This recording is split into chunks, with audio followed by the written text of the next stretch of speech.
Bonsoir à tous et bienvenue si vous venez de nous rejoindre. La commission spéciale chargée du recrutement de 20 000 diplômés à la fonction publique a tenu ce matin au palais présidentiel sa toute première réunion. Les discussions qui ont porté sur la conduite de l'opération ont été dirigées par le ministre d'État, ministre secrétaire général de la présidence de la République, par ailleurs président de la dite commission, Djibril Alouadi. Elle dispose de tout, sauf du temps. La commission spéciale pour le recrutement de 20 000 jeunes diplômés à la fonction publique est tenue de boucler les opérations avant la fin de l'année. Ce délai, fixé par le maréchal du Tchad, Idriss Déby Itnou, a été relayé au cours de la réunion par le ministre d'État, ministre secrétaire général de la présidence de la République, Kalzebe Païmi Debe. Mais célérité dans l'action ne veut pas dire désordre. La mission est encadrée par plusieurs orientations claires données par le chef de l'État, renseigne le ministre de la fonction publique, du travail et de l'emploi, Ali Mbodoumboudoumi. L'objectivité dans nos travaux, l'équité, la légalité et la priorisation des anciens dossiers au niveau de la fonction publique.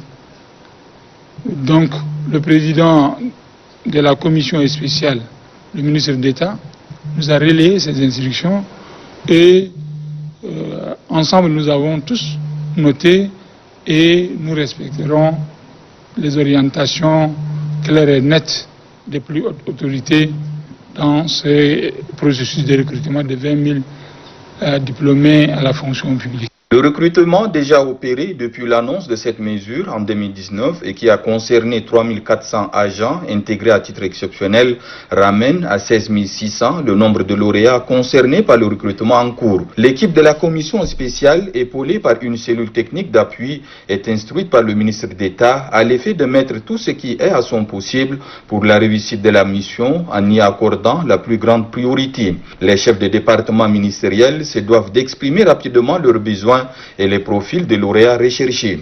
Puisque la demande est supérieure à l'offre, un travail technique selon nos orientations fixées est à mener, n'occultant pas la véracité des diplômes. Seuls ceux homologués par l'Office national des examens et concours du supérieur ONEX seront considérés. Cette tâche délicate revêt un caractère éminemment important aux yeux du maréchal du Tchad, Idriss Déby Itnou, qui tient à la concrétisation de sa promesse faite à l'endroit de la jeunesse, a insisté le président de la commission. Transparence, collégialité et efficacité sont les maîtres mots réitérés par le ministre d'État, car, rappelle-t-il, la responsabilité de toute l'équipe est engagée. Deux organisations fêtières, à savoir la Confédération interprofessionnelle de la filière élevage au Tchad et de la Confédération des organisations professionnelles des pasteurs et acteurs de la filière bétail au Tchad, ont signé hier après-midi dans les locaux du ministère de l'élevage et des productions animales un accord de partenariat. Cet accord permettra à ces deux confédérations de développer davantage la filière de l'élevage au Tchad. Nguyen Ben Guéry. Deuxième mamelle de l'économie nationale, l'élevage joue un rôle très important dans le développement socio-économique du pays. Au nombre des acteurs clés intervenant dans la filière figurent les éleveurs dont leurs organisations se soucient de la prospérité du secteur. Pour mieux défendre leurs intérêts afin de contribuer davantage au développement de l'élevage au Tchad, deux organisations fêtières, à savoir la Confédération interprofessionnelle de la filière élevage au Tchad, Confifet, et de la Confédération des organisations professionnelles des pasteurs et acteurs de la filière bétail au Tchad, Copafib, signent un accord de partenariat.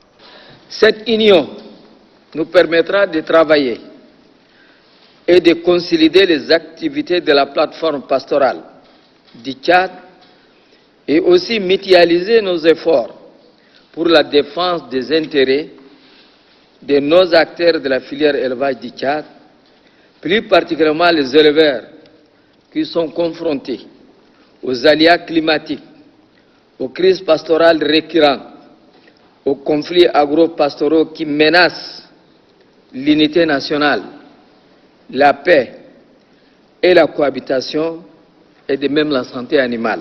Le directeur de l'Organisation des professionnels de l'élevage et de la sécurisation des systèmes pastoraux, représentant le ministre de l'élevage et des productions animales, s'est réjoui de la mise sur pied de ce cadre de concertation et de collaboration entre les deux confédérations sœurs. Cette nouvelle union constitue une représentation légitime des différents acteurs du secteur élevage et une coordination dynamique pour un développement durable. L'accord entre ces deux organisations représentera sans doute pour le ministère de l'élevage et des productions animales un partenariat stratégique. La Confifep et la Copafib lancent à cette occasion un appel au gouvernement et aux partenaires pour des mesures d'accompagnement en faveur des pasteurs face à la crise sanitaire et la chute des prix des matières premières d'exportation.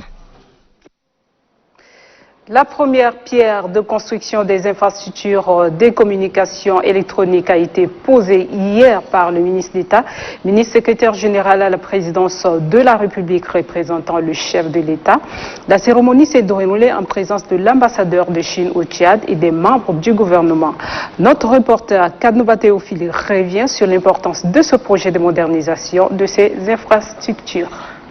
Le développement socio-économique et culturel du Tchad à l'ère de la communication numérique nécessite des infrastructures de base, de qualité et la mobilisation des ressources financières. C'est fort de ce constat que les plus hautes autorités ont initié le projet de modernisation des infrastructures de communication numérique grâce à la coopération tchado-chinoise. Placé sous le haut patronage du maréchal Idriss Déby Itno, président de la République, la cérémonie de la pose de première pierre matérialise cet engagement du gouvernement à développer ce secteur qui engendrera certes des avantages non moins importants pour l'économie nationale. Le maire de la ville de N'Djamena, Oumar Boukar, qui se réjouit du choix porté sur sa commune pour abriter ces infrastructures, salue la volonté des plus hautes autorités qui n'ont pas lésiné sur les moyens en élaborant ce projet. Pour le directeur général du géant de la communication numérique, Huawei, cette prouesse du Tchad en cette période de la pandémie du coronavirus mérite d'être encouragée, raison pour laquelle son institution s'engage aux côtés du pays de Toumaï pour la réalisation du projet. Quant au ministre de l'économie et de la planification du développement, Issa Doubragne, il n'a pas caché sa satisfaction vis-à-vis de la coopération Tchad-Chine qui a permis d'élaborer ce projet et permettra de le finaliser. Ce projet fait partie des 5 projets prioritaires d'un montant global de 863 millions de dollars US que le maréchal du Tchad Idriss Déby Itno, président de la République, chef de l'État, a présenté à son frère et homologue chinois, son Excellence Xi Jinping, le président de la République populaire de Chine, lors du dernier sommet sino-africain à Beijing, en République populaire de Chine, en septembre 2018.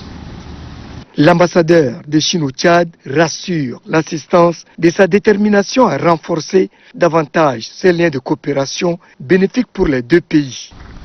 Je suis sûr que les différents départements concernés, partant de la même zèle que moi, accorderont des facilités nécessaires pour la mise en œuvre de ce projet si important pour le Tchad et pour la coopération sino-tchadienne. Avis partagé par le ministre des Postes et des Nouvelles Technologies, de l'Information et de la Communication, Idriss Saleh Bachar, qui situe l'intérêt qu'offre la modernisation des structures de communication numérique. Afin de donner une plus grande opportunité à nos concitoyens pour l'usage de TIC, le président de la République, chef de l'État, dans sa vision de faire du Tchad un pays émergent, traduit cette ambition par un fort engagement au plan politique pour conduire des actions fortes visant la promotion et le développement de l'économie dans notre pays. Représentant le chef de l'État, le ministre d'État, ministre secrétaire général à la présidence de la République, Kalzeb Fahmi Debe, a exhorté l'entreprise chargée d'effectuer les travaux de les exécuter dans le respect du délai et des règles de l'art. La cérémonie a été également marquée par une projection sur l'importance de la communication numérique comme outil pertinent pour booster l'économie nationale. Et voilà qui met fin à ce journal. Merci à toute l'équipe de la rédaction, la régie d'antenne, les caméramans pour la conception et réalisation de ce journal. Merci à vous aussi téléspectateurs. Prenez bien soin de vous. Excellente suite de programme sur Télé Tchad et à demain.